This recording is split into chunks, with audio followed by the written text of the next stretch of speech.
Vitajte v LA Talk Show, ktorej sa dnes zameriame na jedno z našich národných pokladov, mesto Levoča a jeho zápis v zozname Svetového dedičstva UNESCO. Predtým, ako sa ponoríme do témy, poďme sa najprv pozrieť na to, čo vlastne UNESCO znamená. Je to skratka pre Organizáciu Spojených národov pre výchovu, vedu a kultúru. Je to medzinárodná organizácia založená v roku 1945 s cieľom podpory mieru a bezpečnosti prostredníctvom spolupráce v oblastiach vzdelania, vedy, kultúry a komunikácie. Jedným z hlavných programov UNESCO je Svetové dedičstvo, ktoré chráni miesta na planéte a identifikuje mimoriadne hodnoty pre ľudstvo. A jedným z týchto miest je práve Levoča. Ja vítam moje dve hostky, tieto dve krásne dámy, vitajte. Dovolte mi, aby som vás predstavila. Po mojej ľavici sedí pani inžinierka, architektka Magdalena Janovská. Jej významnú architektonickú stopu môžeme vidieť, ja som si teda prečítala, že až od Bratislavy, cez Spišský hrad a končí sa tuto v Levoči, a za čo ste získali aj veľmi precízne ocenenia. Takže verím, že nám určite toho veľa porozprávate a taktiež mojou druhou hostkou je veľmi šikovná inžinierka, architektka, pani Zuzana Suržinová. Vitajte. Ďakujem. A o vás zase viem, že vy pracujete ako odborná pracovníčka Krajského pamiatkového úradu v Prešove, ktoré má pracovisko práve tu v Levoči. Takže vitajte a veľmi sa na dnešný rozhovor teším, pretože ja v rámci prípravy sa musím priznať, že som si o tom čítala a zistila som v našom prípravnom rozhovore, že vlastne nič neviem správne, takže budem veľmi rada, keď ma opravíte nielen mňa, ale aj našich divákov.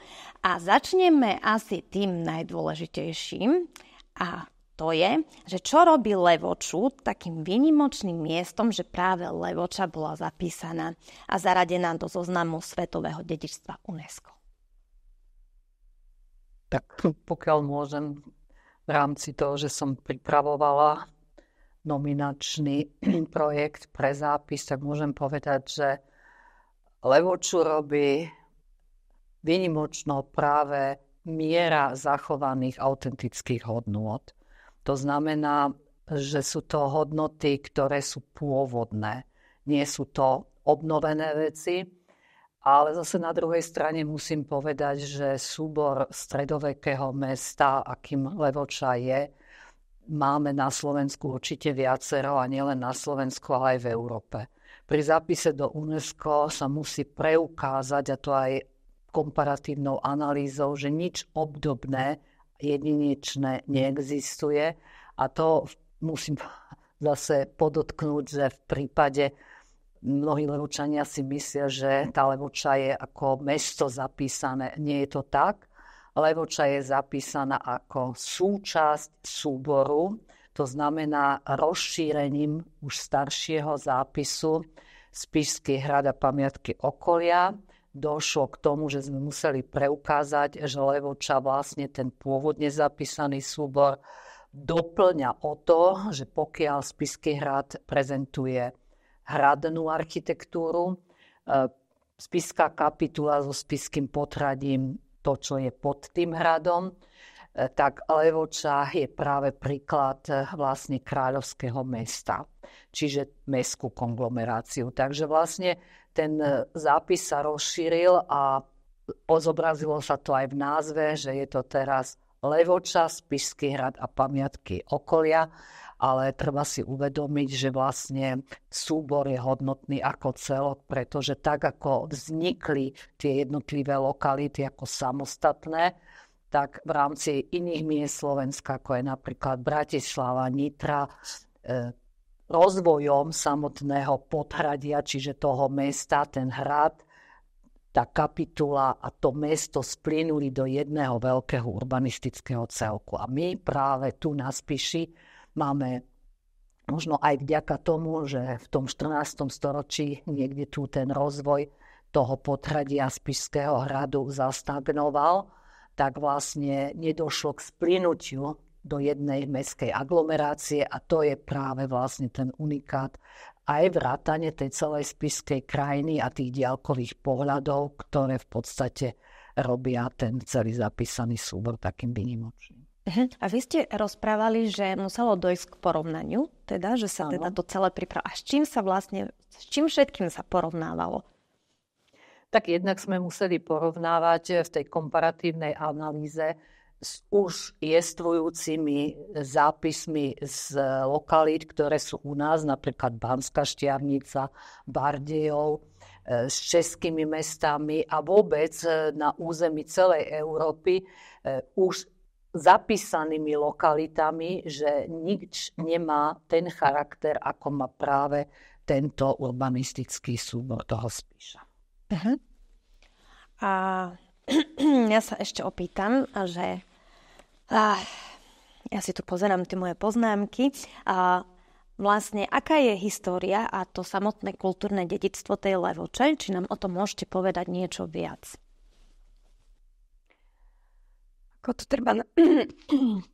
treba naozaj povedať, že teda Levoča je súčasťou jednej veľkej lokality, čiže v podstate lokality, ktorá vznikla v stredoveku na Spiši. Nie je to samostatná lokalita.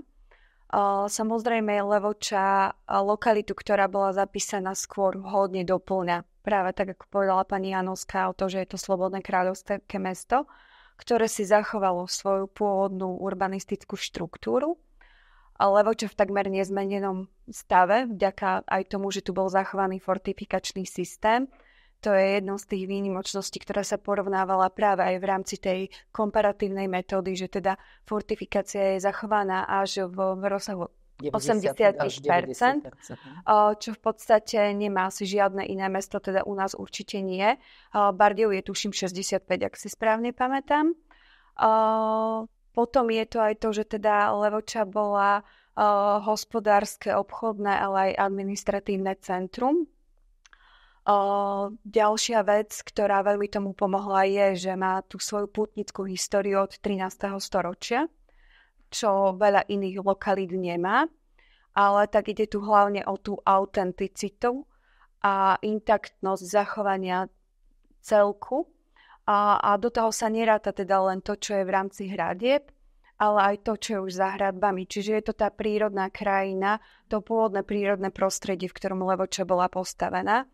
A Levoča si možno je dôležité povedať oproti iným všetkým možným zapísaným mestám, tak ako pani Janovská povedala tým, že tie naše mestá a obce tu nezrástli dokopy, tak ako jediná zachovala to, že vidíme to pôvodné mesto aj z diaľkových pohľadov v podstate v nezmenenej podobe. Lebo toto je veľmi málo kde. To môžeme možno sledovať niekde v Carcassonne vo Francúzsku, ale najbližšie Levoči je asi podobná podľa tých porovnávaní, teda rumunské Sibiu. A práve toto sa už zrástlo s tými okolitými obcami. Čiže asi v tomto je taká tá naozaj veľká výnimočnosť. Ešte možno jednu vec môžeme povedať, že Levoča má aj z hľadiska typológie stavieb také širokospektrálne v podstate typologické druhy, hej. Máme kostol, máme radnicu, máme kláštory, máme rôzne konfesie kostolov a v tých kostoloch je ešte aj primárne zachované pôvodná vybavenosť, hej, čiže dielo majstra Pavla z rôznych období, oltáre, čiže tu nás sa dá povedať, že nie len stavby ako také, ale aj ich vybavenie. Knižnice sú tu staré, hej, či evanjelická knižnica, školy sú tu. Čiže my máme domy obytné, v ktorých sa dá vidieť vývoj bývania, života v meste. Čiže máme veľmi veľa domov, ktoré ešte aj majú cechové značky, pivovár, proste priemyselné stavby. Čiže rozmanitosťou, typológiou máme veľké množstvo objektov, ktoré sami o sebe boli zapísané ako v podstate národné pamiatky, ale na druhej strane aj ich vybavenosť, čiže tá technológia, nabytok, mobiliár, veľmi veľa remesiel bolo tu, veľmi veľa v podstate originálov je, lebo základ je napríklad ten, poukážem napríklad na Carnuntum, že je to rímska pamiatka, ale pritom teraz, keď sa robil zápis a prešiel aj v podstate Iža a Rusovce, Geruláta, tak vlastne som tiež pri tom zápise a napríklad Rakúšania Carnuntu nemohli zapísať. A prečo ho nemohli? Pretože ho dostávali. Čiže zapísaná mohla byť Iža, ktorá je archeologickou lokalitou niekde pod zemou, ani nie je vykopanou v celku, ale vedia, že je to originál. Ale to, že už niekto Carnuntum zrekonštruoval podľa predstavy asi ako mohlo vyzerať, tak vlastne už strátilo tú autentickú hodnotu. A práve v tej Levoči, aj preto sa dáva veľký dôraz, že nie sú tie budovy tak prestavané, aby strátili tú pôvodnú autentickú hodnotu. Takže to chápem správne, že keď prídem ako mladý nadšený podnikateľ do Levoče, asi nemôžem na námestí postaviť obchodné centrum. Na námestí nie, ale úplne inde áno. Čiže práve tu ide o to, že tieto veci sa môžu využívať, aj všade na svete sa využívajú, ale nemajú byť znásilnené. Čiže má byť vlastne v nich vždycky kladený dôraz na to, čo tá pamiatka znesie a unesie. Lebo niektoré pamiatky boli využívané, ako poviem, obchodné domy aj ako haly, ale nemôžem chcieť, aby som mala z haly, ktorá má 40 m2, naraz 40. Áno, chápem. Ale napríklad na toto máme tiež vhodné pamiatky a to je napríklad Líkerka. Síce už nie v pamiatkovej rezervácii, je mimo nej, ale naozaj v tom stave, v akom je zachovaná aj s technológiou. Ich je málo, možno nakoniec je jediná, lebo Liehovar je v Solčanoch, ale tam bez technológie. Tu je zachovaná aj technológia, bola funkčná v podstate až do 21. storočia. A je to krásny príklad toho, že aj tá priemyselná architektúra si naozaj zaslúži ju trochu posunúť ďalej, alebo čo je možno výnimočná práve tým, že máme tu aj takéto stavby. Nie je to teda len Líkerka, je to aj pivovar, ale aj menšie veci, ako napríklad vodná pumpa. No. A mňa by ešte zaujímalo, ja ostanem pri tom mojom podnikateľskom pláne v Levoči, ak by som si teda prenajala nejakú budovu v meste a rozhodnem sa, že chcem vymeniť okná. Napríklad. Je to možné, alebo treba nejaké špeciálne žiadosti a treba to schváliť, alebo ako to je? Tak podľa pamiatkového zákona na akýkoľvek zásah do pamiatky, zjednodušene povedané, je vlastník povinný požiadať Krajský pamiatkový úrad ako príslušný orgán ochrany pamiatkového fondu o rozhodnutie.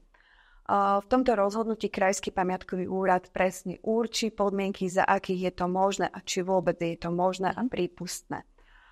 Nedieje sa to ale len pri pamiatkách, ale v rámci pamiatkovej rezervácie pri iných nehnuteľnostiach. Takže ak je to aj stavba, ktorá nie je pamiatkou, je súčasťou pamiatkového fondu. A pamiatkový fond je práve to, čo je súčasťou toho kultúrneho dedičstva. Takže sa musím obrniť trpezlivosťou. Ja však my máme zákonné lehoty a vôbec netrvá dlho. Super, tak to sa teším, ale nesúvisí to s tým, že je to zapísané v UNESCO, súvisí to s tým, že je to vlastne pamiatka ako taká. Súvisí to s tým, že je to pamiatka. Ako UNESCO nám tú legislatívu nesprísňuje, UNESCO sprísňuje potom následné pokuty, keď to nedodržiavame. Hej. Čiže možno aj to je takým odstrešujúcim príkladom niekedy pre ľudí, že sa snažia to dodržať, lebo je pravda, že nie všade na Slovensku je jednoduché ustriehnúť to a nájsť nejakú spoločnú cestu s tými vlastníkmi. Ako napriek všetkému si myslím, že v Levoči tým, že sme naozaj v UNESCO a tým, že vznikli aj nejaké fondy v rámci Ministerstva kultúry, tak tá komunikácia je možno o mnoho jednoduchšia ako niekde inde. Tak vlastne si treba uvedomiť tu na inú vec, že platia, a to nielen pre Levoču, ale v každej pamiatkovej rezervácii alebo v pamiatkovej zóne tzv. Zásady. Čiže tie si každý môže prečítať a to sú zásady, ktoré sú ako vodiaci aj pre projektantov a samozrejme pre pamiatkárov, kde sú tie zásady dané. Ja v zásade hovorím, že treba rozlišovať. Buď sú ľudia, ktorí sú vlastníkmi pamiatky, pretože tam roky žili, že to zdedili a majú k tomu istý vzťah. Potom sú ľudia, ktorí si pamiatku kúpia a mnohokrát k nej nemajú vzťah. Ja sa pýtam, prečo si ju kúpia. Keď chcem prísť do pamiatky, tak buď mám k nej vzťah, alebo chcem mať tú pamiatku, lebo ja si zase myslím, že vlastniť pamiatku znamená, že vlastním nejaký majetok, obrazne povedané nehnuteľnosť, ktorej hodnota nikdy neklesá. Lebo ja keď si postavím nový dom, tak on má svoju amortizáciu a po 30 rokoch jeho hodnota klesá. Lebo už to nie je ani to moderné, už to treba rekonštruovať, ale pamiatka neklesá nikdy hodnota. Jej hodnota v podstate, poviem, trhová práve v lokalite napríklad UNESCO si myslím, že aj cena nehnuteľnosti sa výrazne zvýšila.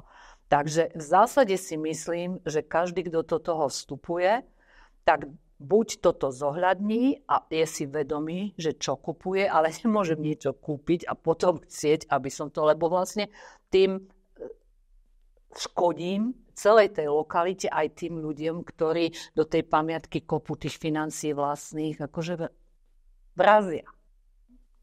Práve preto je Levoča aj taká autentická, že tí predkovia naši, ktorí tu žili, ju síce menili, prestavovali po všetkých požiaroch alebo ja neviem, zemetrasení, ale všetko to, čo bolo naozaj použiteľné, funkčné a hodnotné, sa snažili zachovať a ďalej odprezentovať. Máme tu naozaj časti stavieb, ktoré sú z toho 13. storočia. Nájdeme tu niky v gotických stenách s pôvodnými gotickými omietkami, čo naozaj už nie je takmer nikde. A práve to je tá autentickosť a tá rôznorodosť toho. A zaujímavé je napríklad na tom aj to, že v podstate nedostatok peňazí, čo si myslím, že je aj nás píši, je na druhej strane dobrý, lebo vďaka tomu sa tu na tie veci neprestavovali. Že vlastne aj tie kostoly, aj všetko zostali zachované, alebo keď, tak vždycky s nejakou pietou, lebo ja keď som aj hľadala príklady, napríklad ku katedrále svätého Martina, tak vždycky, keď som išla po tých stavbách, ktoré mali byť vzormi pre túto stavbu, tak oni už boli tak prestávané tým bohatstvom. A musím povedať, že keď po revolúcii prišli napríklad viedenskí pamiatkári k nám na exkurziu ešte do štátnych reštaurátorských ateliérov, kde som robila, tak oni nás prosili, aby sme neurobili tie isté chyby, ktoré urobili oni. Aby sme nevybúrávali okna a nerobili veľkoplošné výklady, ako majú treba vo Viedni alebo svojich. Aby sme si to tak autenticky, lebo toto je cenné, čiže oni nás tedy prosili o to, aby sme tie okna nemenili, lebo oni už ani jedno okno nemajú staré a že práve to robí tú hodnotu. Čiže oni nám, poviem, úprimne závideli, že my máme to všetko ešte tu a že oni od tých 50. rokoch sa vlastne o toto pripravili. Takže to sú veci, ktoré si možno ani u nás ľudia neuvedomujú, ale ktoré by tí zvonku práve prišli, lebo niekto povie, ja nechcem mať okenice na oknách, ja chcem mať tak, ako v iných hoteloch, že keď ku mne príde do penziónu, tak nebudem mať okenicu, ja chcem mať roletu. A pre toho cudzinca je práve tá pôvodná okenica, lebo aj my, keď ideme k moru, tak sme rádi, keď máme tú drevenú žalúziu na tom okne a nemáme tam roletu, ako máme doma. Takže mnohokrát je to aj predstava toho našinca, že sa chceme tomu západu komerčne prispôsobiť, ale my sa nemáme čo prispôsobiť. Máme práve tú jedinečnosť ukázať a oni sem neprídu pozerať tie rolety, ani neprídu preto, aby bývali v nejakom hoteli, ale prídu preto, aby bývali v tom konkrétnom penzióne, ktorý pre nich predstaví tú hodnotu, ktorú už oni napríklad doma nenájdu. Áno. A málo kde je naozaj taká rôznorodosť ako v Levoči. Týmto si myslím, že je výnimočná, lebo naozaj tu máme zachované naozaj veci až od tej gotiky po súčasnosť. Hej, neskončíme tým, že teda Levoča je nejaké renesančné alebo gotické mesto, lebo tu máme hodnotné stavby aj z 20. storočia. To je psychiatria od Rudolfa Štokara, čo teda bol naozaj významný architekt. Ten robil napríklad aj kúpele na Sliači. A potom napríklad na Špitálskej ulici máme dôstojnícky pavilón. Funkcionalistickú stavbu. Áno, Jozef Karol Žíha, to je architekt napríklad pražského Motolského krematória, alebo takých rôznych tých bytových domov pre banský a hutnický priemysel v Prahe a mnohých v Čechách. Čiže naozaj aj tí ľudia, ktorí tu zasiahli a napríklad trošku ako keby narušili aj v rámci mesta tú pôvodnú stredovekú zástavbu, čo je napríklad župný dom, ktorý zaberá až 4 parcely, tak architektom bol Anton Povolný, tiež významný architekt. A dnes naozaj tieto stavby sú integrálnou súčasťou mesta, čiže tiež ju vhodne doplňajú. Tu trošič vládne aj taká, že tu všetko musí zostať staré. Nie je to pravda. My vlastne, aj Atenská charta v podstate rešpektuje a dovoľuje na dnešné podmienky prispôsobiť. Aj domy, aj mesto. Tu nikto nechce, aby ľudia žili bez vodovodu, bez záchodov. Tu v podstate si treba uvedomiť možno aj tú vec, že každá doba má právo vniesť do toho. Tu len ide o to, že či vstúpime do toho mesta rešpektujúc to okolie a budeme mať snahu sa na neho vyvýšiť a ja som ten najdôležitejší, ktorý som teraz niečo do toho mesta naprojektoval a vniesol. To musí byť bomba. Nie, tu každý si musí uvedomiť to, že ako sa na to budú ľudia pozerať, nielen či je to módne a moderné, ale musí mať tú všeobecnú rovinu, ktorá aj o 30, aj o 50 rokov bude dobrou architektúrou a nebude urážať to staré. Lebo už veľa stavieb sa dnes za mojej mladosti postavených ako úplne sme sa všetci išli pozerať na to, aký údiv a aká moderná bomba vošla.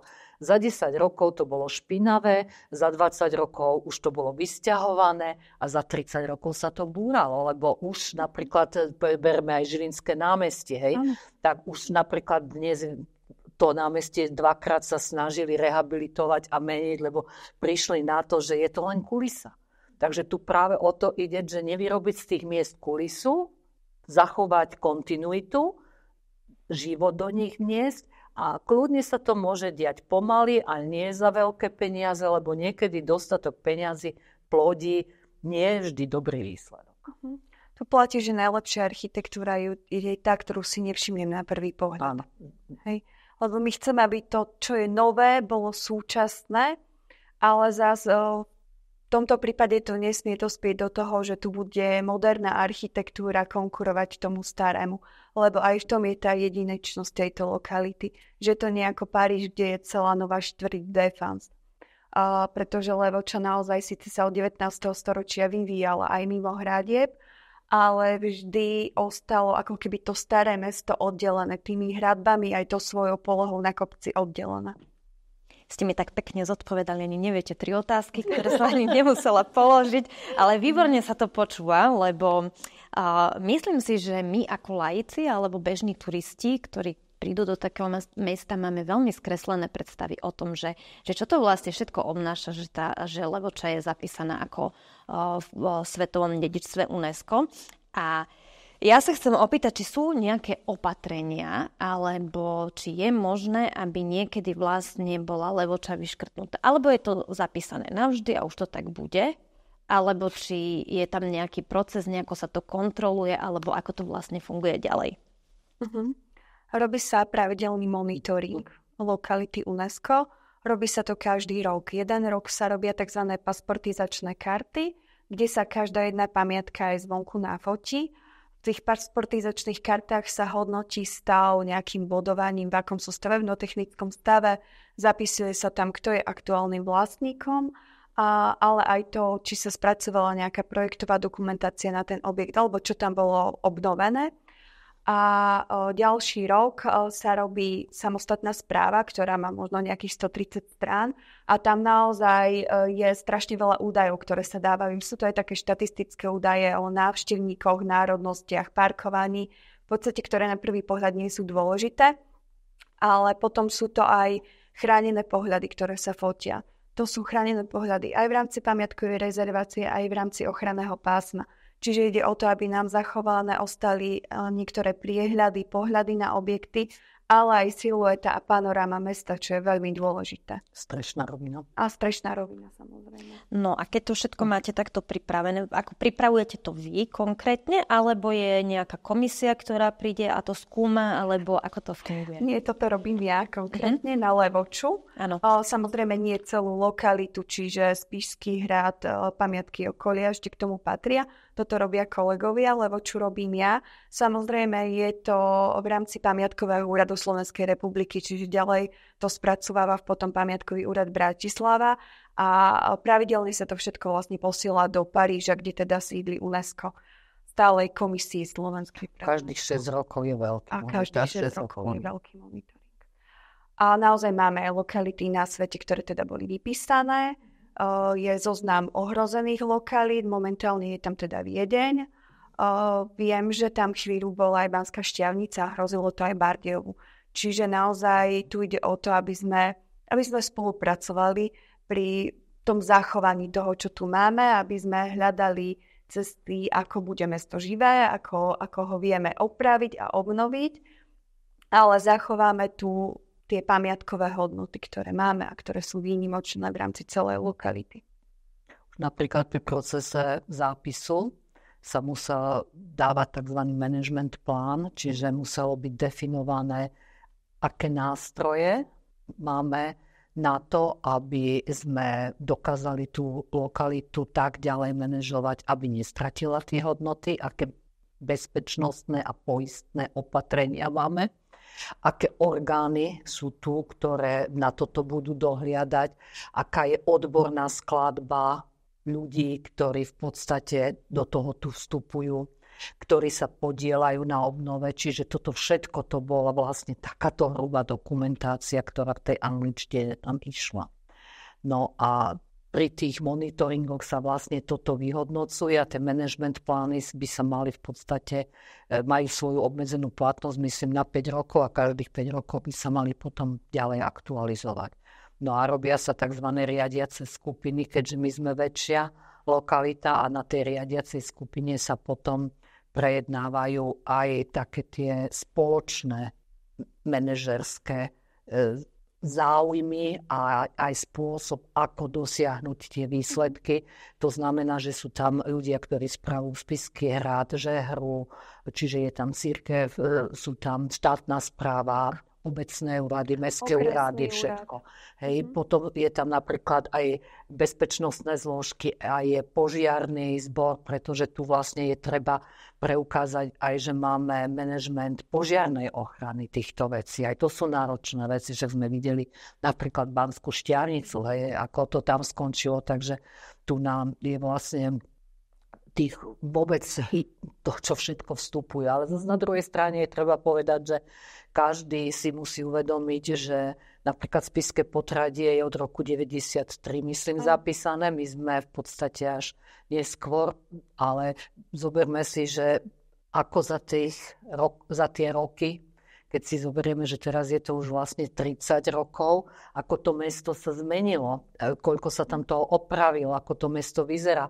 To sú všetko tie dotačné systémy, ktoré v podstate tí vlastníci získavajú, ale zase na druhej strane je treba povedať, že aj ministerstvo financií tým mestám dávalo dotácie. Minulý rok sa to zmenilo. V roku 2021 nedostávajú tie peniaze. Nedostávajú, ale predtým to bolo veľmi dobré, lebo ministerstvo financií dávalo, nakoľko ten dotačný systém ministerstva kultúry je len na pamiatku, čiže musí mať číslo pamiatka, ten dom, ten objekt, na ktorý sa môže získať, ale z toho ministerstva financií išli peniaze aj ako na územie, to znamená, dalo sa z toho aj námestia robiť, aj ulice robiť, čiže všetko, čo v tej lokalite je.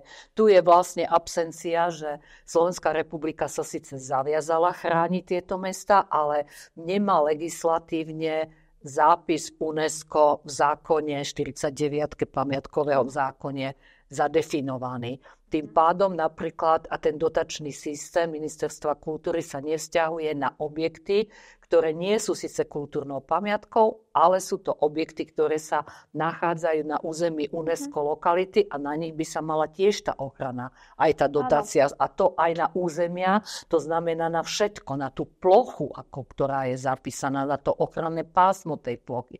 Toto je ešte veľká rezerva, ktorú v podstate štát ako ten orgán, ktorý sa zaviazal pre všetky lokality, ktoré má zapísané vlastne legislatívne a finančne nedoriešia. Ako obrovským plusom je to, že na tie lokality, ktoré sú zapísané v UNESCO, je vytvorený v rámci teda programu Obnovme si svoj dom samostatný podprogram, čiže to sú pamiatky, na ktoré sa omnoho jednoduchšie, alebo teda aj väčšie sumy peňazí na ich obnovu dajú získať.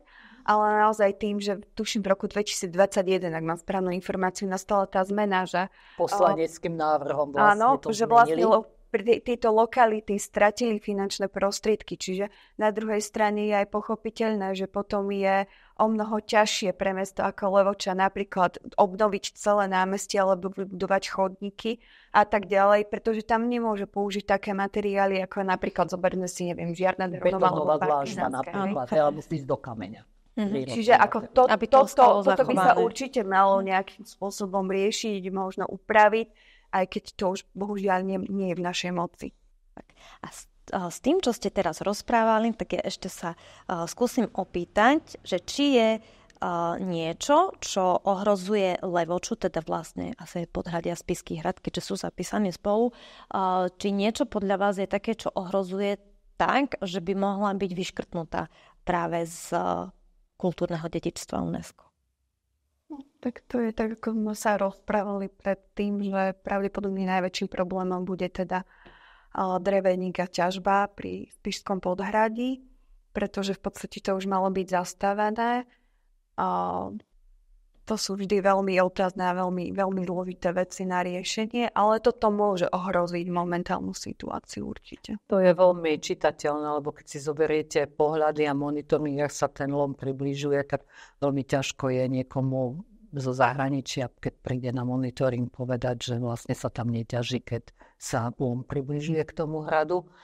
To si treba uvedomiť, lebo to potom postihne určite celú lokalitu a napríklad aj veľmi sa citlivo a dlho sa riešila aj samotná výstavba diaľnice pod Spišským hradom, lebo to veľmi ovplyvnilo tú celú silietu hradu a veľmi sa hľadali riešenia, aby aj vlastne tie bočné, poviem teraz tie protihlukové steny mali byť napríklad priehľadné, aby to bola minimalizovaná optická bariéra a tiež to nedodržali. Hej. Čiže to sú také veci drobné, ktoré potom, keď už tí pamiatkári ste našli ten kompromis, ako tam tú diaľnicu pustiť a malo sa to dodržať a nedodržalo sa to, tak takisto sa aj toto môže stať, že niekto povie, tak akože s týmto podmienkami sme s tým súhlasili a vy ste tie podmienky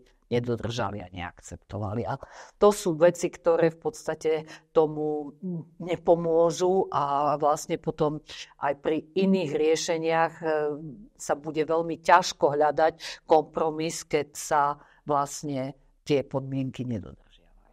Ako to, že táto lokalita je v UNESCO, sem práve prináša cestovný ruch, pretože naozaj inak by toľko ľudí vôbec nevedelo, že tu niečo takéto je. A keď o to prídeme, tak potom bude o mnoho ťažšie zachovať tu tento priestor, tak ako ho poznáme pre ďalšie generácie. Čiže vždy je to o tej vzájomnej spolupráci pri čomkoľvek v rámci rozvoja celej lokality.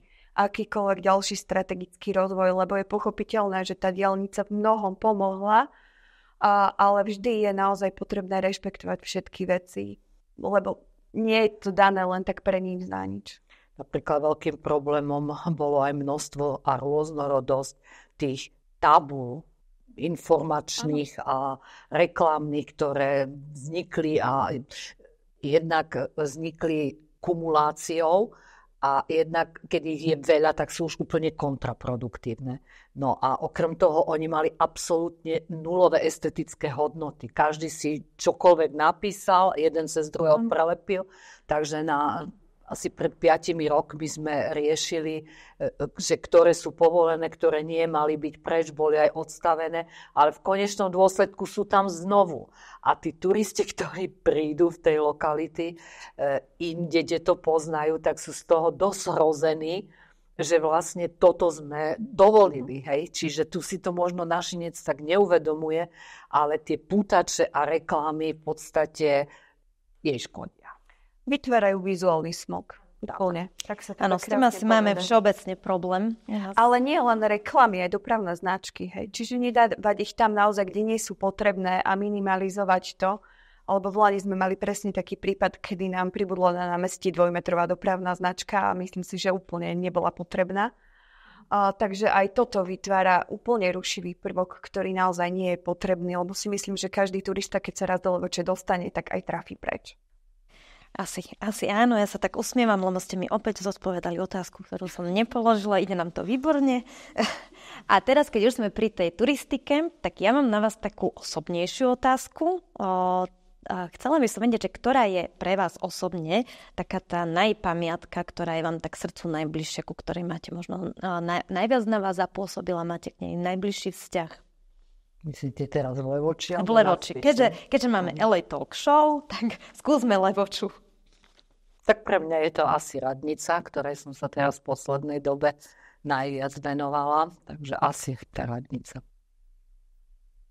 Ja si myslím, že tak autenticky najzachovalejší nádvorie je určite námestie Majstra Pavla 43 či Mariášiho dom. Ale veľmi zaujímavý je aj objekt číslo 12 na námestí. To určite každý vie, lebo to je asi jediná neopravená fasáda. Ale vôbec to nevadí, lebo ten dom je naozaj vo vnútri úplne nádherný, autentický. Je tam minimum zásahov z 20. storočia. Dokonca v stavby kúpeľní sú z prelomu 19. a 20. storočia. Čiže naozaj tam je to úplne autentické so zachovanými sklenenými tabulami možno z prvej polovice 19. storočia. Niektoré môžu byť možno aj staršie. Takže to je taký skvost schovaný. Ďakujem vám veľmi pekne aj za príjemný rozhovor. To bola posledná moja otázka a vy ste dali trošku možno odporúčanie aj pre turistov alebo pre ľudí, ktorí v Levoči ešte neboli, aby vedeli, kam sa majú ísť pozrieť. A chcem sa veľmi ešte raz pekne poďakovať pani inžinierke architektke Magdalene Janovskej, že tu bola dnes so mnou, a takisto aj pani inžinierke architektke Zuzane Suržinovej. Ďakujem. Ďakujem veľmi pekne aj, že ste si pozreli LA Talk Show a uvidíme sa pri ďalšom dieli.